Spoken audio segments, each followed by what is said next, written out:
ఆఖరి 2 ప్రశ్నలు సార్, మీ సమయం చాలా తీసుకున్నారు. మళ్ళీ చౌదరి గారు మళ్ళీ పిలిచి అది అది అది చాలా సహజమైన క్యూరియాసిటీ ఉంటుంది. దట్ మళ్ళీ పిలిచి మిమ్మల్ని ఆదరిస్తా ఉంటే మీ ఆలోచన ఎలా ఉంటుంది అంటే ఇప్పుడైతే ఇది ఊహాజంతి ప్రశ్న రాజకీయ అంటారు సరే, ఊహాజంతి ప్రశ్నలకు సమాధానం ఇవ్వదామని అవన్నీ ఎట్లా ఇది మనం ఆన్సర్ చేస్తాము. అది వాళ్ళకి ఆలోచన ఇప్పట్లో రాదు. ఎందుకంటే ఇప్పట్లో గవర్నమెంట్లు ఏమి మారవు కదా, మారినంత వరకు నేను అనుకోవడం అట్లాంటి ఆలోచన రాదు. ఎందుకంటే వాళ్ళకి భయం అనేది ఇప్పుడు అది ఏ మేనేజ్మెంట్ అయినా సరే ధైర్యంగా ఎదుర్కొనే పరిస్థితి ఉంటే అది వేరుగా ఉంటుంది. కానీ అప్పుడు అసలు నన్ను వదులుకోరు కదా, ధైర్యంగా ఎదుర్కొనే పరిస్థితి ఉంటే. అంత పాపులర్ షో రేటింగ్ తెచ్చిపెట్టే షో వాళ్ళ ప్రయోజనాలే. రేటింగ్ అనే కంటే కూడా పబ్లిక్ పర్సెప్షన్లో జనంలోకి వెళ్ళిన షోగా గుర్తింపు పొందింది కాబట్టి నాకు ఈ రోజు ఇది వచ్చింది. కానీ బట్ అది మనం వాళ్ళని కూడా మనం ఇబ్బంది పెట్టడం కూడా మంచిది కాదు. మనం అసలు అట్లాంటి ఆలోచనలు చేయకుండా ఉంటేనే బెటర్. ప్రస్తుతానికి అది తీసి పక్కన పెట్టేది. ఎందుకంటే నేను అంటే నా స్వార్థం ఏంటంటే మీరు మా సంస్థ మనందరం ఒక సంస్థలో పనిచేయడం అనేది, మీతో కలిసి పనిచేయడం మాకు ఒక అవకాశం. అట్లా ఏం కాదని అందరం కలిసి పనిచేస్తాం అంతే. నా మాటకు వస్తే మీరే సీనియర్ టీవీ నాకంటే. మేము టీవీలో ఎక్కువ కనిపించాం కానీ సార్ మీ రాజకీయ అవగాహన నిజంగా కొన్ని షోస్ చూస్తే నేనే అతుక్కుపోయేదాన్ని. అంటే టీవీ ఛానల్ మార్చిబుద్ది కాదు, అయ్యేది కాదు. ఇదే అంటే ఏంటంటే కొంత సీనియారిటీ, కొంత ఈ పుస్తకాలు రాసిన అనుభవం. ఇవన్నీ ఎన్ని పుస్తకాలు రాశారు? 13 పుస్తకాలు. దాదాపు 10 నుంచి 13 పుస్తకాలు రాయటం జరిగింది. అంటే తయారు చేయడం, కొన్నేమో సొంతంగా రాయటం, కొన్నేమో తయారు చేయటం. ఇదివరకు రోజుల్లో ఒకటే పుస్తకం ఉండేది ఉమ్మడి రాష్ట్రం ఉన్నప్పుడు.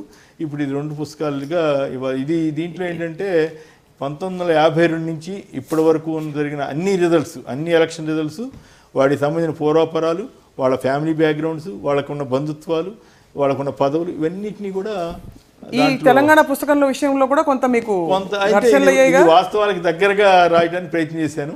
సహజంగానే కొందరికి నచ్చదు.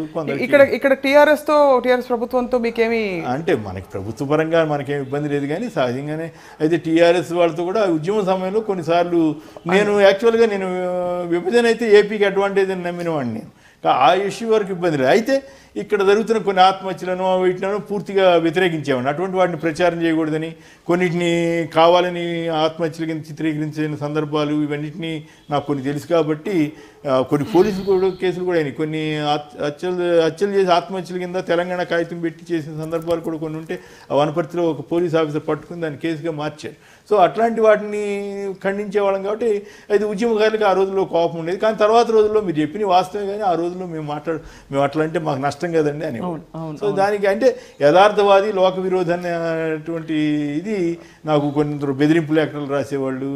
ఎందుకు ఇప్పుడు కొంతమంది తెలుగుదేశం మిత్రులు నాకు ఫోన్ చేసి తిడుతుంటారు, ఇదేంటి నా బదులు నేను బదులుంటే కూడా ఎందుకు ఇట్లా చేస్తున్నారంటే అంతే. దానికి ఇంక రీజనే ఉండదు. ఇప్పుడు మనం హేతుబద్ధత అనుకుంటాం, అందరిలోనూ హేతుబద్ధత ఉండాలని ఆశిస్తే తప్పులేదు. కానీ ఉంటుందని అనుకోక్కర్లా. హేతుబద్ధంగా నేను చేసిన తప్పే అనుకుంటాం, కానీ వాళ్ళ దృష్టిలో నేను చేసిన తప్పే. వాళ్ళ దృష్టిలో నేను చంద్రబాబు గారికి అనుకూలంగా మాట్లాడితే నేను రైట్ చేసినట్లు, దానికి వాళ్ళ యాంగిల్ వాళ్ళకు ఉండొచ్చు. కాబట్టి వాళ్ళ యాంగిల్కి మనం వెళ్ళలేకపోవచ్చు. కాబట్టి ఇట్లా కొందరు తిడుతుంటారు, కొందరు పొగుడుతుంటారు. ఇక ఆలింది లైఫ్ అనుకోవటం.